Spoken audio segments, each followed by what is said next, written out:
Oke, halo, Assalamualaikum warahmatullahi wabarakatuh. Kami dari kelompok 1.3A, peserta Latsar CPNS Kota Depok tahun 2022. Di sini kami ingin mendiskusikan tentang isu yang terkait pelaksanaan penyelenggaraan pemerintah dalam upaya mewujudkan smart governance. Nah, diskusi kali ini kita mulai dulu ya dengan perkenalan, dimulai dari saya Triandra Devinta Suparno dari UPTD Puskesmas Pancoran Mas dengan jabatan calon ahli pertama dokter umum. Halo, Assalamualaikum warahmatullahi wabarakatuh. Perkenalkan, Waalaikumsalam. nama saya Yusuf Ali Kudusi dari UPTD Puskesmas Depok Utara sebagai ahli pertama dokter umum. Terima kasih. Boleh selanjutnya. Assalamualaikum warahmatullahi wabarakatuh. Nama saya Nadia Emirah Khairunisa dari Puskesmas Bakti Jaya, formasi ahli pertama dokter umum.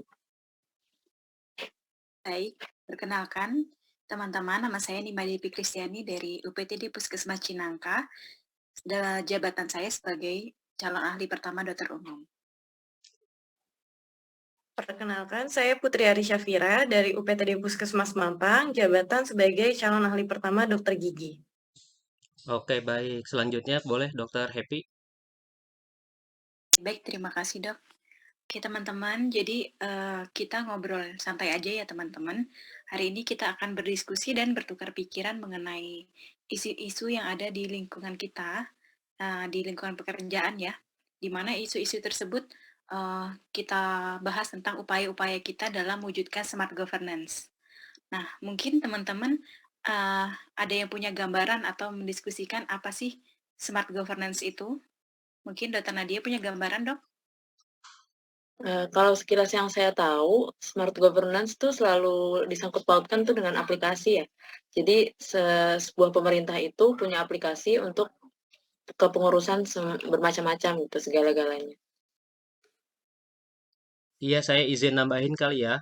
Jadi di smart governance itu harus punya 3 unsur dalam tata kelola tadi yang dijelaskan oleh Dokter Nadia, yaitu pelayanan publik atau public service, yang kedua birokrasi, yang ketiga ada efisiensi kebijakan publik atau public policy. Nah, 3 unsur itu harus dipenuhi baru bisa dikatakan government atau pemerintahan. Itu bisa mewujudkan smart governance. Mungkin ada yang bisa nambahin lagi? Ya dok, izin nambahin. Jadi untuk tujuan dari smart governance ini sendiri tuh untuk mewujudkan tata kelola dan tata pemerintah daerah yang baik supaya kita juga sebagai ASN terus berupaya untuk meningkatkan kualitas kinerja birokrasi melalui inovasi dan juga pemanfaatan dari teknologi itu sendiri. Mungkin ada dokter yang mau menambahkan lagi? Iya, jadi izin ya Dok Putri mau menambahkan ya. Jadi di smart governance itu kita sebagai pemerintah juga harus transparan ya, informatif serta responsif untuk meningkatkan pelayanan kepada masyarakat. Khususnya itu kita harus smart dalam menggunakan media-media digital sehingga bisa mempermudah dan membuat lebih efektif dan efisien bentuk pelayanan kita terhadap masyarakat. Ya, baik izin menambahkan, saya setuju sekali dengan pendapat teman-teman ya. Jadi smart governance itu sendiri merupakan kemampuan pemerintah untuk membuat kedudukan baik melalui dukungan-dukungan dari IT atau teknologi informasi, apalagi di era yang saat ini di mana sangat diperlukan kemampuan untuk menggunakan teknologi informasi sehingga dapat menciptakan sebuah tata kelola kebijakan dan sifat saling kolaboratif. Mungkin kayak pernah kita tahu ya teman-teman kan ada beberapa penerapan-penerapan smart governance di kehidupan sekitar kita. Nah, mungkin dari teman-teman lain ada yang mempunyai masukan atau pendapat? Izin nambahin dok, kalau di kehidupan sehari-hari misalnya kayak BPJS atau aplikasi lapor pajak seperti itu salah satu contoh dari smart government kan ya, tapi itu menyeluruh. Mungkin ada yang mau nambahin teman-teman? Iya, jadi saya setuju banget ya sama Dokter Nadia ya. Jadi hal-hal pelayanan yang menggunakan teknologi ini termasuk salah satunya itu tadi pengaplikasian di smart government, kita membayar pajak via online agar lebih mudah, lebih efektif dan efisien. Jadi kita nggak perlu repot nih antri di kantor pajak. Jadi ngapain bayar pajak aja kok harus repot. Iya, betul sekali. Setahu saya juga ada aplikasi yang mengintegrasikan semua pelayanan ke dalam satu sistem. Beberapa kota mungkin sudah ada yang menerapkan sistem smart governance, sudah menerapkan smart city ya. Kalau bisa dibilang tuh contohnya seperti Kota Depok juga sudah menerapkan smart city. Jadi ya saya dari Depok misalnya dalam kehidupan sehari-hari mungkin sangat terbantu dengan aplikasi namanya DSW, Depok Single Windows. Itu di sana kita bisa banyak mengetahui seperti pelayanan pemilihan jadwal atau pendaftaran untuk berobat ke puskesmas dari nomor antrian dan jam periksa ke dokter. Ada juga pelayanan IKTP, pelayanan kesehatan lainnya juga bisa dilihat di sana. Mungkin ada tambahan yang lain, teman-teman? Baik, izin menambahkan dok, kalau di Depok berdasarkan pengalaman saya, itu untuk pengurusan KTP dan KK maupun akta kelahiran itu saat ini berbasis online dok, di mana dilakukan melalui WhatsApp yaitu Silondo namanya atau singkatannya dari Sistem Layanan Online Dukcapil Depok. Nah, jadi tidak seperti dulu ya, dulu kan masyarakat ingin mengubah KTP atau akta kelahiran itu perlu datang ke kantor Dukcapil, namun sekarang layanannya sudah secara online. Jadi masyarakat hanya perlu menghubungi nomor WhatsApp yang kemudian nanti diarahkan sesuai dengan apa kebutuhan masyarakat tersebut untuk memasukkan data-data atau berkas-berkas secara online. Nah, setelah itu nanti prosesnya sekitar 4 hari, di mana nanti masyarakat setelah datanya jadi bisa mengambil bentuk berkas fisiknya itu ke Dukcapil, di kantor Dukcapilnya, begitu. Dan menurut saya hal ini Depok sudah menerapkan Smart City ya dok ya. Ya, izin nambahin dok, berdasarkan pengalaman saya juga waktu kemarin mengurus surat SIP ya, mungkin dokter-dokter yang lain juga sudah pernah menggunakan aplikasi ini ya dok ya, yaitu aplikasi Simpok yang merupakan salah satu layanan perizinan online yang terintegrasi melalui satu pintu. Nah, Simpok ini tuh, jadi dia merupakan suatu aplikasi yang menyediakan pelayanan perizinan dan non-perizinan secara online di Kota Depok baru dimulai tahun 2018 lalu. Nah, sangat mempermudah sih adanya aplikasi Simpok ini. Salah satunya dia mempercepat proses dalam mendapatkan perizinan online itu sendiri. Kurang lebih kemarin saya membuat SIP itu ada 14 hari kerja. Tapi benar-benar kita hanya pantau saja melalui aplikasinya. Jadi sudah tidak perlu lagi tuh kita bolak-balik ke kantor untuk menyerahkan berkas. Jadi kan salah satu bentuk untuk meminimalisir pemberkasan juga ya dok ya. Kemudian juga kita bisa pantau tuh prosesnya kayak sudah sampai mana nih berkas kita diterima, sudah sampai mana prosesnya. Kemudian juga bisa dibilang lah dia lebih efektif dan efisien dibanding kalau kita harus secara manual mengantarkan ke kantor. Begitu dok. Iya, jadi sharing juga ya, Dok Putri. Saya juga kemarin Dok. habis daftar SIP juga, jadi sama kayak Dok Putri, jadi mudah banget ya urus SIP. Terus selain lewat Simpo itu tadi, ada juga aplikasi yang baru saya download, itu namanya DSW atau Depok Single Window, itu di Play Store ada. Jadi di DSW ini pelayanannya itu cukup lengkap, jadi kita bisa ngurus KTP atau yang terkait kependudukan di situ, mengurus perizinan usaha, pelayanan pajak, PDAM, PLN, terus ada daftar lowongan kerja, serta kita juga bisa daftar berobat nih ke puskesmas terdekat atau fasilitas kesehatan yang ada di Kota Depok. Izin menambahkan dok Andra, ya saya setuju banget ya dok ya. Jadi emang aplikasi DSW ini sudah terintegrasi dengan beberapa dinas yang terkait. Misalkan untuk perizinan sudah terintegrasi dengan dinas DPM PTSP.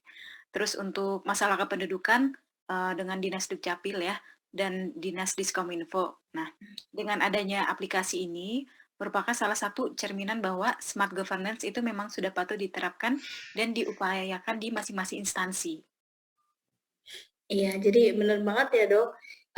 Selain itu tadi, DSW ini juga bisa dok, misal kita ada pengaduan itu, kita bisa secara online, bisa juga kita bayar zakat secara online. Pokoknya nih aplikasi lengkap banget dan update banget intinya. Benar, jadi kita lihat di Depok ada banyak contohnya ya penerapan aplikasi seperti yang tadi teman-teman yang sudah dijelaskan, ada aplikasi DSW, Silondo, Simpok, yang dimana semua itu sangat memudahkan pemberian pelayanan kepada masyarakat. Di sisi lain, pencatatan data juga sudah terintegrasi dengan baik. Jadi sehingga memudahkan dalam pengadministrasian menjadi lebih efisien ya. Iya, bener banget. Jadi, selain itu nih Dok, contohnya buat kita nih para CPNS kan ada aplikasi Kmop ya untuk absen. Jadi aplikasi Kmop ini, bisa kita pakai untuk mengisi daftar kehadiran, di mana nanti data kehadiran ini nih sudah terdigitalisasi nih dan juga terpusat dengan baik. Nah, hal ini akan bisa meningkatkan profesionalisme kita ya nanti sebagai ASN terkait dengan kedisiplinannya. Iya betul dok, selain daftar kehadiran di aplikasi Kimop, kita juga bisa ngisi laporan kinerja ya setiap hari. Nah ini sangat bermanfaat nih untuk menilai kinerja pegawai. Jadi semua pelaporan ASN bisa terdigitalisasi dengan baik. Nah, ngomong-ngomong kita sebagai ASN nih, kita dari tadi ngomongin smart governance. Ada nggak sih yang bisa kita hubungkan dengan manajemen ASN kita? Atau kita kan dituntut sebagai smart ASN. Kira-kira teman-teman ada pandangan atau pendapat lain tidak? Iya, jadi Dok Yusuf, izin mengusulkan pendapat ya. Jadi sebagai ASN itu kita mempunyai 3 fungsi, yaitu sebagai pelaksana kebijakan publik, pelayan publik, serta perekat dan pemersatu bangsa. Nah, salah satu pelayanan kita kepada masyarakat di mana kita menciptakan pelayanan ini tuh harusnya efektif dan efisien. Jadi untuk mempermudah masyarakat dalam melakukan sesuatu hal. Contohnya misal untuk membuat KTP, nggak perlu antri lama, bisa daftarnya lewat online aja. Iya betul dok, jadi sebagai ASN yang memberikan pelayanan publik diharapkan kita dapat memberikan pelayanan yang secara efektif dan efisien. Jadi tidak mempersulit masyarakat dalam mendapatkan pelayanan yang mereka butuhkan. Ya, selain itu kan sekarang juga masih dalam masa pandemi nih dok, di mana kayak angka kenaikan COVID masih terus berlangsung ya.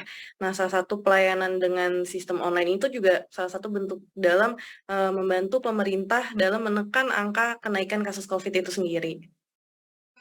Iya, sebagai pelayan publik, kita dapat berperan dalam berinovasi, mengembangkan aplikasi-aplikasi tersebut demi memberikan kemudahan baik bagi pemberi pelayanan publik maupun penerima pelayanan publik ya.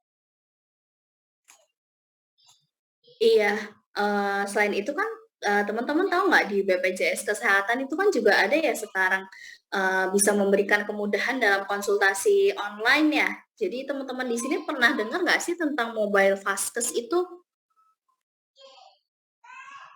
Iya dok, Andra saya pernah dengar, itu aplikasi BPJS Mobile Vaskes untuk fasilitas kesehatan ya. Jadi pasiennya itu bisa mendapatkan pelayanan secara online. Nah ini itu salah satu bentuk upaya dalam memanfaatkan teknologi. Dan untuk bisa juga untuk meningkatkan capaian pasien. Ya, betul dok, setuju dengan dokter ya.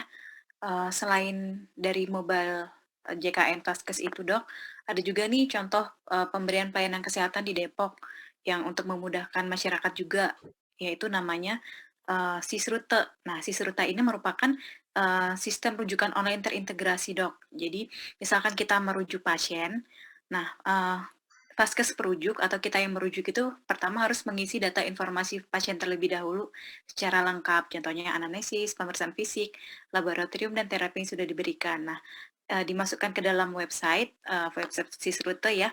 Nanti kita akan isi untuk Vaskes rujukan penerimanya siapa. Nah, setelah itu nanti Vaskes rujukan penerimanya itu nanti akan mengkonfirmasi apakah menerima pasien tersebut atau tidak sesuai dengan ketersediaan pasien.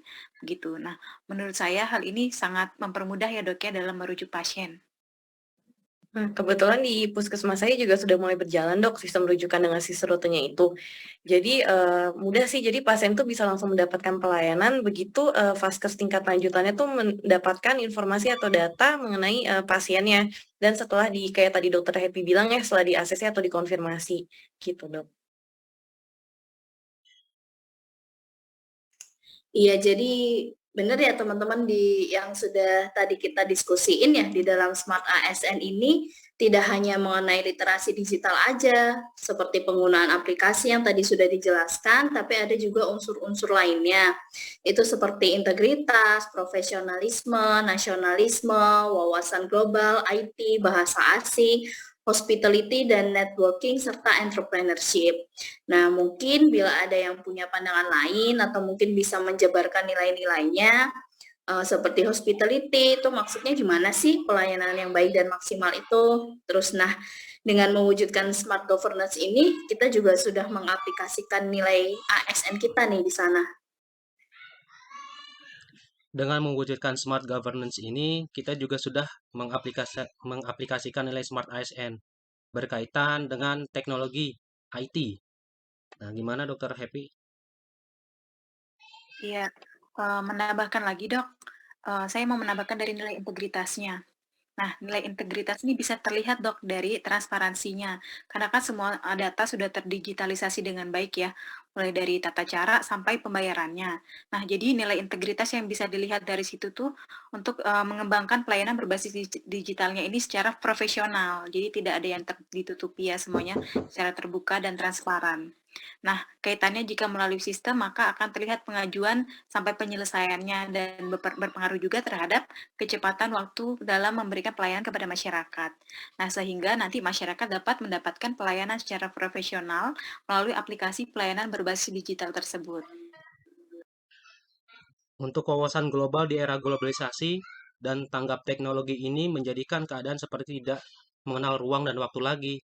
Dengan adanya teknologi ini, smart governance membuat kita dapat menjangkau masyarakat wilayah lain. Misalnya, saya berada di Puskesmas Depok Utara. Masyarakat juga tetap bisa menjangkau puskesmas saya dengan adanya smart governance ini, bahkan bisa dengan hitungan menit nih. Izin menambahkan dok, mungkin kalau dari unsur entrepreneurship-nya ya, setelah yang tadi kita bahas tentang perizinan online, itu perizinan jadi dipermudah ya. Jadi seperti UMKM itu bisa membuka usahanya lebih efisien dan efektif. Izin nambahin juga dok, untuk yang unsur hospitality-nya juga masyarakat menjadi lebih puas ya dengan kinerja kita sebagai ASN. Pastinya itu dibantu dengan sistem aplikasi tadi yang sangat mempermudah seperti smart governance ini.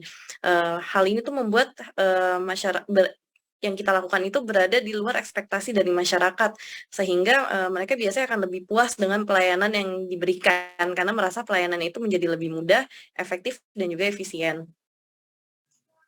Iya, kalau dari segi networking sendiri ya, saya izin menambahkan, sangat dibangun kerjasama nih antar dinas, di mana mengintegrasikan antara satu dinas ke dinas yang lainnya itu menjadi satu pintu. Nah, hal ini tentunya akan sangat memudahkan siapapun ya yang ingin mengakses pelayanan dari pemerintah Kota Depok. Ini cukup satu pintu aja.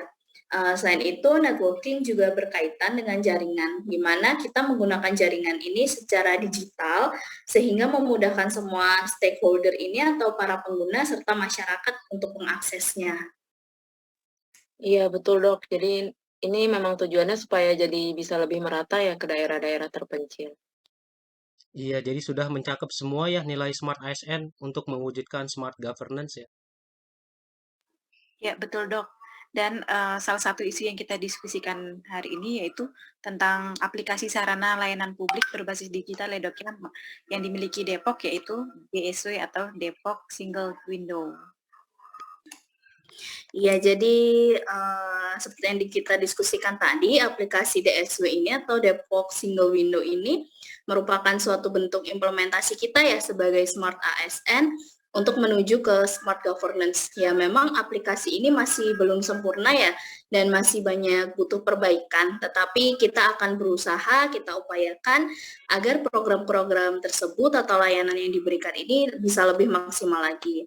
Mungkin kita tutup aja ya diskusinya sampai di sini saja.